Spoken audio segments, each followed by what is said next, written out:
Hafaliana sy aravona ny any mpanakanto Bastalayon raha vantany vao nahita ireto tavoangy sy barika izay misy kanabiasa drianka. Kanabiasa drink 2025 mirehitra be no sady ampitiavana ho izy rehefa nangala sary teo anatrehan'ireo barika sy tavoangy izay misy an'izany kanabiasa drink izany. Na tiana na tsy tiana ny fampidirana dia tsy maintsy asina fa mialohany hidirantsika amin'ny tena resadresaka izay ataontsika modia entaniko foana ianareo mba hiabone ny chaîne ary anao j'aime ny video indrindra ihany koa apetrahany komantera. Ndeha aloha hidirantsika vetivety izany fanaovana abonnement izany mialohany herisoantsika amin'ny resadresaka izay ataontsika.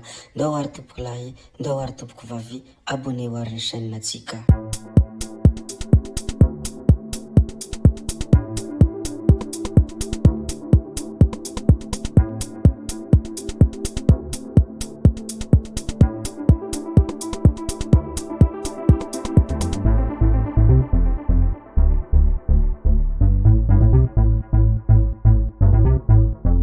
Ny malaza any Mahajanga no anombohantsika azy indray ato anatin'ity anankiraha ity ry tompoko vavy sy tompoko lahy. Mahajanga ho esorina ireo mpivarotra mpampiasa trottoir. Fantatra fa hiroso amin'ny fanesorana ireo mpivarotra rehetra mivarotra amin'ny lalana natokana ho an'ny mpandeha tongotra ny tompony andraikitra any antoerana amin'ny alakamisy ho avy izao. Ireo mpivarotra mivarotra amorondalana mampiasa trottoir ao Morafeno, Hôtel de Ville Mahabibo hatrany amin'ny Jardin Kela, Mosquée Juma hatrany Tsaramandroso no ho voakasika izany. Voalaza fa ho fampaharana ny didim-pitondrana ny voaka tamin'ny 7 Jolay 2024 ho fandrarana ny olona hivarotra amin'ireny toerana ireny no antony. Manome 7 ora ho an'ireo mpivarotra madinika io lalàna io arak'izany ny tompony andraikitra mialohana hampaharana ny fanesorana azy ireo. Izany moa ny zavatra mahoraka any Mahajanga, izany moa ny zavatra izay miteraka resabe ka nahatonga ny solombavambahoaka any Mahajanga namoaka ny fanehoan-kevin'ny tao anatin'ny pejiny. Ampahitsina no nametrahany ity solombavambahoaka ity fanontaniana ny mikasika ny zavatra mahoraka any Mahajanga. Ahoana ity fanesorana olona sans mesure d'accompagnement ity hoy ny fanontaniana izay napetraky ny solombavambahoaka. Efa misy toerana na tsena efa vonina handray azy ireo ve ao fa varatra ny andro ka tokony ho jerena ihany ny marimaritra iraisana. Mahajanga ihany koa hoy ny fanontaniana hatrany izay napetraka an'ity solombavambahoaka afak'andro kristian ity. Rehefa avy nametraka an'iny fanontaniana iny moa ny tenany dia nilaza ihany koa izy ny hoe tena ilaintsika ny fanatsarana fa kosa mila jerena ihany koa ny fiantraikan'ny décision izay raisina. Efa misy asa miforona ve anohany ka mahatonga ireo olona mirona amin'ny varotra surtout ny eny amorondalana. Fantrana no antony izao, vaolana no ilaina fa tsy hametraka olana isika. Tsy hoe esorina ihany dia samy vita fa atao aiza izy ireo hoy ny fanontaniana izay napetraka ity solombavambahoaka ity hatrany. Eny voalazantsika moa ny mikasika ny zavatra any Mahajanga iny, ndeha arisika hilaza kely an'ity zavatra tsara ho fantatra ity.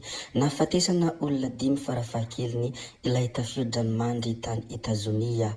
5 farafahakeliny no maty tany Etazonia vokatry ny tafio-drano mandry. Nanomboka ny alahady teo no ny hanahery ny rivotra sy ny hatsiaka indrindra fa nitombo ny ranomandry. Efa nanambara moa ny sampana mpamantatra ny toetry ny andro tany antoerana talohany izao tranga izao fa hisy rivotra mahery hifofofo any amin'ny faritra sasany ary hahatratra 80 degré Celsius ny maripana. Marobe ihany koa ireo sidina voatery nofanana sy nahemotra nohony io zavantranga io. Hiresaka kely indray ny mikasika ireto mpanohitra ireto indray isika. Tonga nitsidika sy nampahery any Jean-Luc Randriamihoatra teny Antanimora ireo mpikambana ao anatin'ny vovonana firaisankina sy ny bureau politika antima ny androany izay nahtana sy teny Randrianasoloniako Sirina Andriamasinoro. Tazana teny ihany koa moa ny solombavambahoaka ny Mahajanga tsy iza moa izany fa afak'andro kristian araka izay hitantsika amin'ity sary ity. Rehefa voalaza moa ny mikasika an'iny fitsidihana teny Antanimora iny, ndeha arisika hivadika kely any amin'iny tapatapany atsimony Madagasikara iny. Araka ny fomba sy ny soatoavina malagasy dia ny famitona tao Toliara ireo solombavambahoaka solotenan'ny depute rehetra ao amin'ny province ny Toliara niarahaba sy nanolotra solobody akoho fanajana ho an'ny Andriamatoa Vipanina Toliara. Izany vimpanina toliara izany moa dia tandroko ty agnara izany hoe Tinoka Roberto di toto solombavambahoaka voafita tao toliara voalohany moa izany raha lehilahy izany. Tsy misy tsy mahafantatra raha izany Tinoka Roberto izany.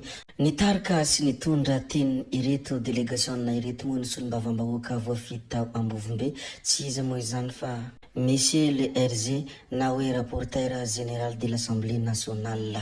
Izany moa ny zavatra nisy teny antoerana koa dia zareo kely aminareo ankafaliana sy ampitiavana be.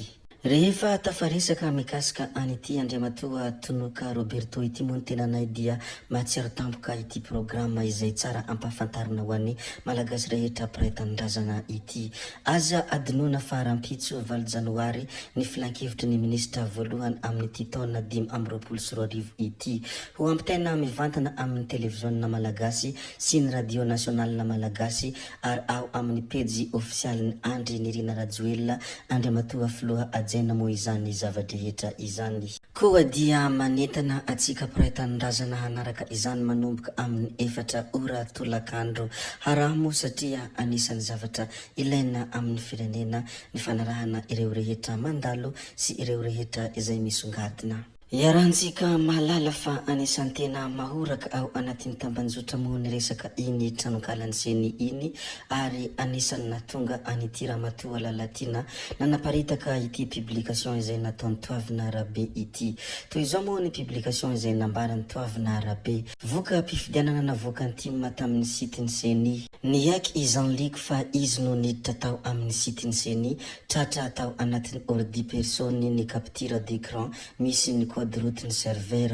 Fitondrana fanazavana momba an'ilay raharaha Jean-Luc izay nentiny tonia pampanao lalàna eo anivon'ny fitsarana ambaratonga voalohany Antananarivo Ramatoa Rakotoniaina Narindra Naval. Rehefa nanao anio publication io moa Toavina Rabe dia nozarainy Lalatina avy hatrany ary toy izao ihany koa ny hafatra izay nambarany Rakotondrazafy dia ataovy ady hevitra mitombona teknika na araky ny lalàna izany hoe jiridika raha misy hamaliana izany tenin'ny mpampanao lalàna izany fa tsy hoe ompa sy fandrahonana ary fanomezana anaram-petaka indray no havoaka eo fa efa izany no mahavery ny crédibilité anareo mpanohitra hoe hafatra izay nambarany ity Henriette Lalatina Rakotondrazafy ity.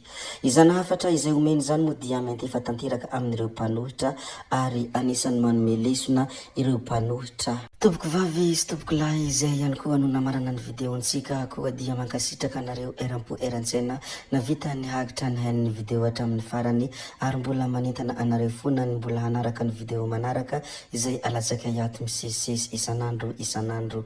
Zay fa tsy halavianay ny resaka izahay moa dia tsy maintsy sametra beloma veloma vetivety ianareo fa tsy hoe veloma mandrakizay amin'ny manaraka indray no manao ny misimisi satria izahay moa dia miverina ato foana isanandro. Zay fa veloma vetivety gaby hoe tsao amin'ny manaraka indray io.